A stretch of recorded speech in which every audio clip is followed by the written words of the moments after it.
দেশের মালিক জনগণ নয়, এটা মিথ্যে কথা, বাজে কথা। এবং জনগণ কখনো ক্ষমতার উৎস হতে পারে না।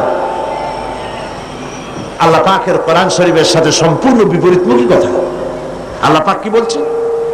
আল্লাহ রাব্বুল আলামিন বলছেন আন্নাল কুওয়াতা লিল্লাহি জামিআ,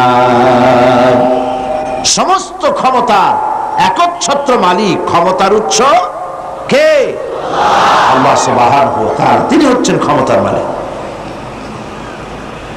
আল্লাহ পাক আরো বলেন ওয়ামা লাকুম মিন দুনিল্লাহি মিন ওয়ালিয়্যিন ওয়ালা নাসীর, তোমাদের জন্য আল্লাহ ছাড়া কোনো সাহায্যকারী নাই এবং তিনি একমাত্র, তিনি ছাড়া তোমাদের কোনো পৃষ্ঠপোষক নাই, সাহায্যকারীও কেউ নাই, পৃষ্ঠপোষকও কেউ নাই।